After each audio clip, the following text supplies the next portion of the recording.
Detectives already suspected Rebecca Fenton had murdered her husband Larry when they interviewed her just hours after he was shot dead in their Clearwater, Florida home. There's some questions here that aren't making sense to me. They're not making sense to us either. But they don't have a scrap of evidence until they locate Larry's missing Jeep Cherokee 2 days later, just a block away from their home. And what they find in the vehicle, or rather don't find, confirms their suspicions that Larry wasn't killed in any home invasion robbery.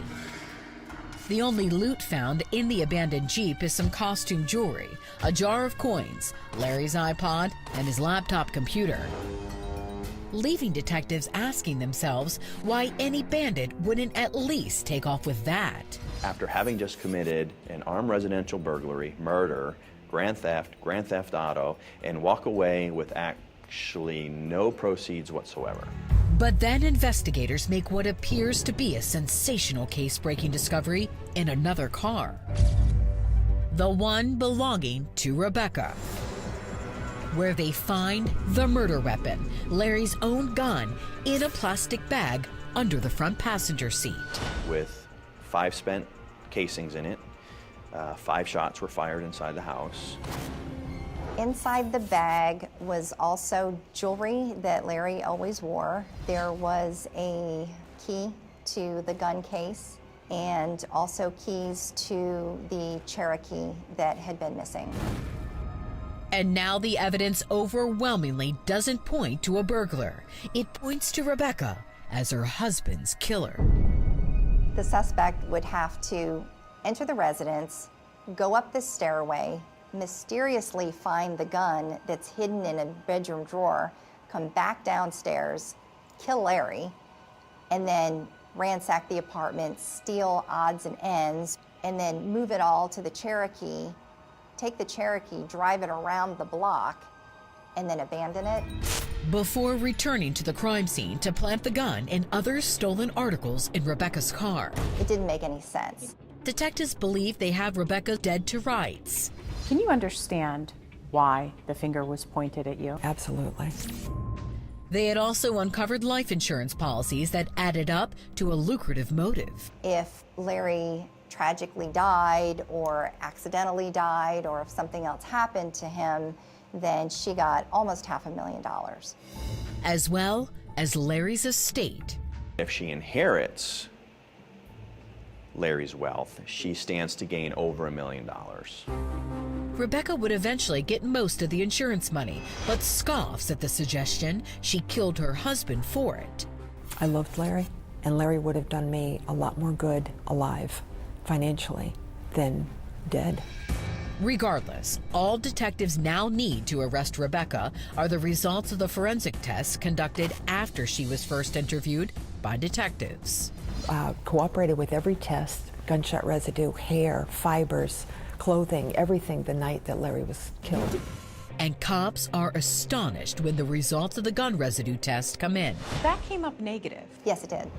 Despite that, detectives still believe Rebecca shot her husband. She could have taken a shower, she could have washed her hands, she could have worn gloves, and she wouldn't have GSR on her hands. But Rebecca would then also pass not 1, but 3 polygraph tests, 2 of them administered by investigators and another conducted independently. And they had to let me go. And the case would go so cold, detectives wondered if they'd ever solve it. Until it unexpectedly gets red hot again at the very scene of the crime. The home where Rebecca and Larry once lived used to sit on this lot right behind me. It was there until a few years after the murder, when it was mysteriously burned to the ground. Putting the heat right back on Rebecca. The house was torched. Arson investigators finding evidence of fire accelerants. Who do you believe did that? I believe that if Rebecca didn't do it herself, she certainly arranged to have it done. But Rebecca, who had gone broke and was in need of money, claimed she had nothing to gain from the fire, not even an insurance payout. You're telling me here today you didn't burn that house I would not down. have had a home to live in, and that home was in foreclosure. I would not have benefited from that house burning down financially 1 iota.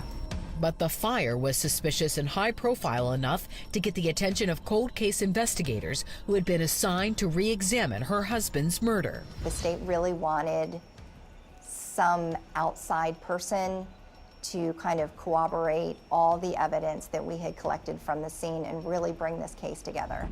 And ironically, it is Rebecca herself who leads detectives to just what they're looking for. Rebecca calls 911, and she's reporting a domestic disturbance.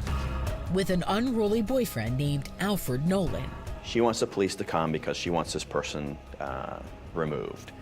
And Nolan tells detectives something that makes them do a double take. He told us about one time they were fighting, and she held a knife to his throat and said, "I'll kill you like I killed Larry."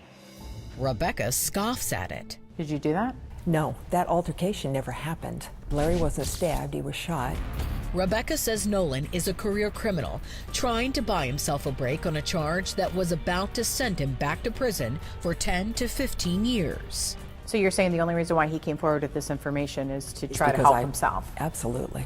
And they cut his charges for him. Detective Michael Hasty doesn't deny Nolan had a credibility problem. It's well chronicled that, Alfred Nolan, not a good guy, kind of a bad guy, criminal history, in and out of jails, in and out of prisons, all that's true.